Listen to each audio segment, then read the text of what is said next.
మేధావులు, విద్యావంతులు, అదేవిధంగా రిటైర్డ్ ఉద్యోగస్తులు, మహిళా లీడర్లు, వివిధ పార్టీల నాయకులు, మిత్రులారా,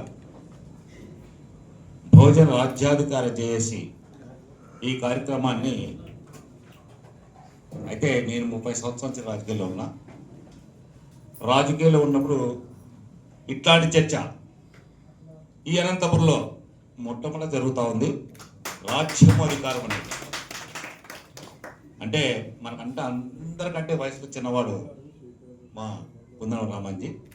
అయితే ఆ పిల్లోనుకున్న నా తమ్ముడుకున్న పరిజ్ఞానము, అతను పడిన అవమానాలు, బాధలే ఇటు వరకు దారి తీసాయి ఇక్కడి వరకు వచ్చి ఈరోజు ఈ హాల్లో ఇది కూడా అక్కడ పొలస్తుంది, ఇది కూడా అక్కడ పొలస్తుంది. కానీ ఇక్కడ నుంచి మనం మీటింగ్ పెట్టాం అంటే ఇది ఒక చైతన్యం. కాబట్టి మిత్రులారా, నాకు ఎక్కువ టైం లేదు అని చెప్పాడు.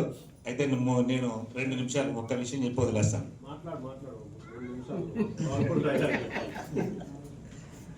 శ్రీరాములు నేను అదనంగా 3 నిమిషాలు ఇచ్చాడు.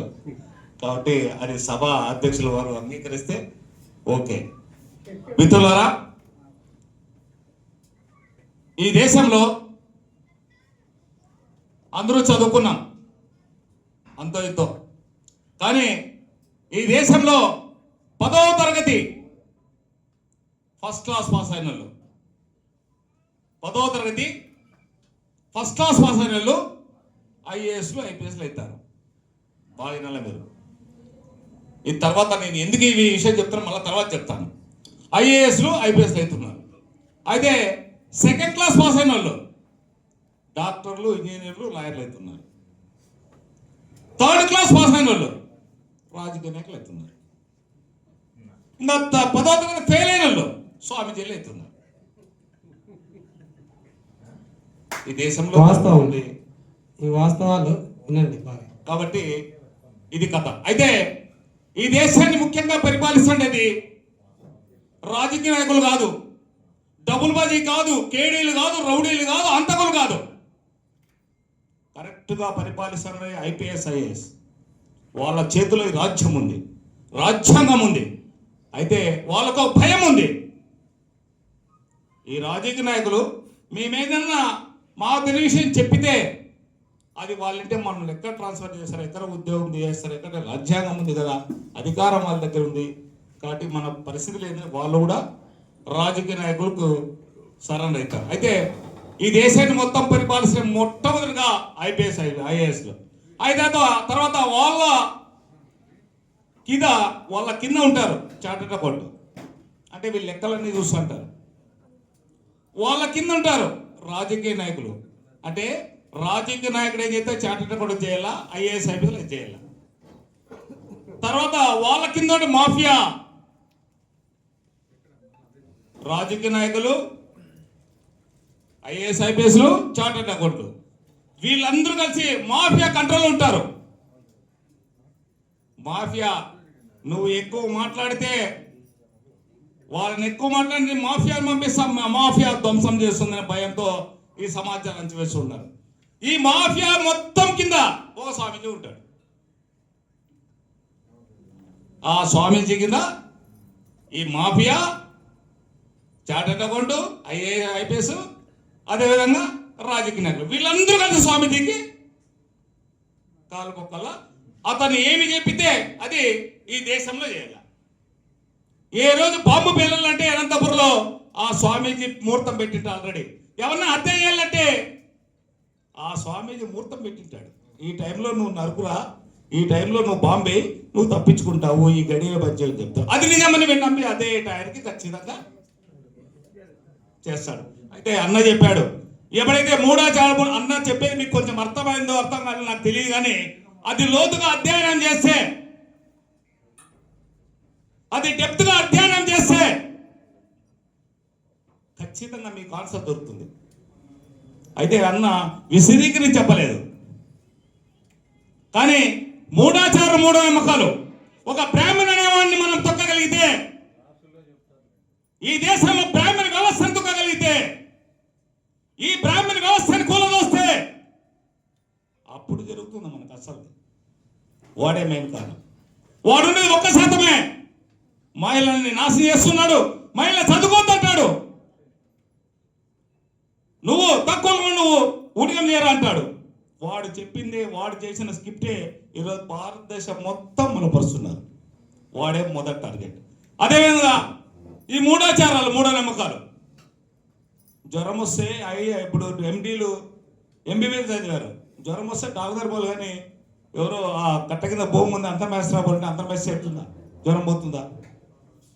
పోదు కదా. ఎవరో స్వామి దగ్గర పోయి మనం అన్ని టెంకాయ పూలు పెడితే అవుతుందా? ఇంకోటి, ఈ మధ్య శాస్త్రాలు చెప్పేవాళ్ళు ఎక్కువ మంది వస్తున్నారు టీవీ డిబేట్లలో. వాడు ఎవడో ఏను స్వామి అంట, లేదు జగన్ కన్నోసారి గెలుస్తాడన్నాడు, మన పోయాడే వాడిని నమ్ముతారు. ఇవి మెయిన్. మనం మన పిల్లల వరకు ఇవన్నీ కాదురా, ఇవన్నీ మూడకుండా నమ్మకూడదు. చదువు చదువు చదువు చదువు అంతే. చదువుకుంటే అన్నీ వస్తాయి. ఈరోజు చదువుకున్నప్పుడు నా దగ్గర అన్నీ వచ్చింది.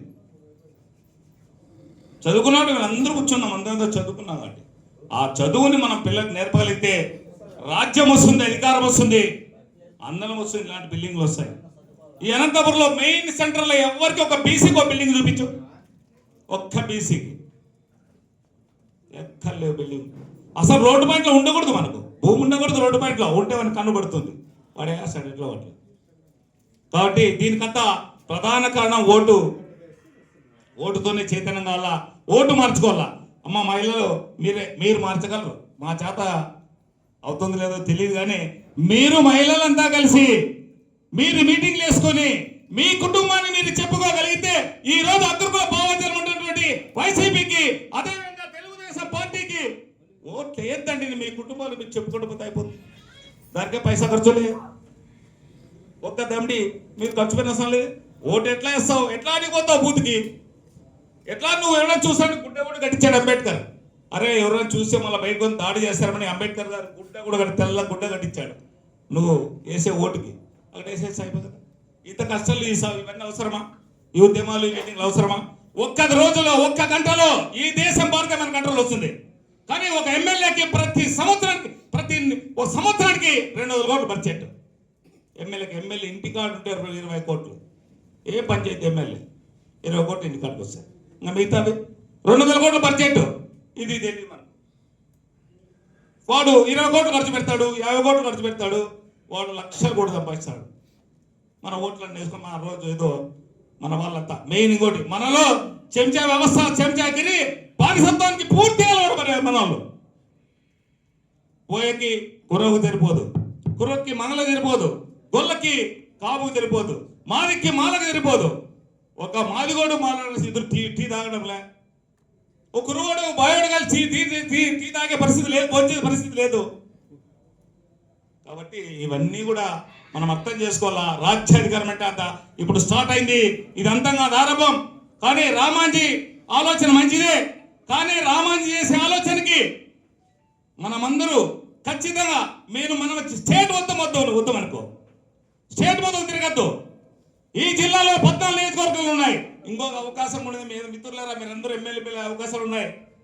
అందరూ ఇక్కడ ఉన్న వాళ్ళు అవుతారేమో తెలియదు. 2019కి ఎంతమంది అయితే తెలియదు. ఎందుకంటే డీలిమిటేషన్ జరుగుతూ ఉంది. 220 సీట్లు వస్తున్నాయి. 170, 225 సీట్లు వస్తున్నాయి. రేపు ఒట్టే కులస్తుడమ్మా సంజీవరెడ్డి ఎమ్మెల్యే అవుతాడేమో తెలియదు. అదేవిధంగా మా సాగల వస్తువుల్లో మన శ్రీరామన్న అవుతాడేమో తెలియదు. ఎందుకంటే 5 ఉన్నాయి. డీలిమిటేషన్ తెచ్చున్నారు. ఖచ్చితంగా అది తేకపోతే ఈ యొక్క పార్టీలు రేపు అధికారంలో రావు. అది తెస్తేనే వస్తారు. ఎందుకంటే వాళ్ళ ఆలోచన వాళ్ళకు ఉంది. కాబట్టి మనం ఈ 3 సంవత్సరాలు మనం కొంచెం అందరూ మన త్యాగం చేసి, కొంతమంది లేడు ఇంకా ఏమీ ఎక్కడ మాట్లాడుకోకుండా, ఎవరిని దూషించకుండా, వాళ్ళతో పనే లేదు, వాళ్ళ పార్టీతో పని లేదు. వాళ్ళ వాట్సాప్ కూడా చూడొద్దాను మీరు. వాళ్ళ పరిటాల రసీరామ్ అట్లానే, ఈ మన తోబి చంద్రులు ఇట్లానే, ఇంకా ప్రభాకర్ రెడ్డి ఇంకోటి మెయిన్ ఇంకోటి చెప్తాను మీకు. మనము 2 నియోజకవర్గాలు పోటీ చేయాల, బలంగా పోటీ చేయాల. రాప్తాడు, తాడిపత్రి. ఈ ఇద్దరితోనే సమాజము ఈ అనంతపురంలో కుంగిపోతోంది. కానీ ఇక్కడ పోటీ చేయాల. ఇక్కడ ఓబీసీ రాప్తాడులో వాళ్ళ పాపులేషన్ అంతా వాళ్ళంతా ఎదురు కొట్టుకొని చచ్చిపోతారు. దానివల్ల ప్రయోజనం లేదు. కుర్రబన బోయనో పెడితే కసంగా ఎమ్మెల్యే అవుతాడు. మనం పని చేయాల. తాడిపత్రిలో మన వాళ్ళు ఉన్నారు, ఎక్కడో ఒక బోయనో పెడితే అక్కడ ఎమ్మెల్యే అవుతారు. కాబట్టి ఈ విధంగా మనం తయారై ఈ యొక్క జేఏసీ ఆలోచన మేధావులందరూ మాట్లాడతారు.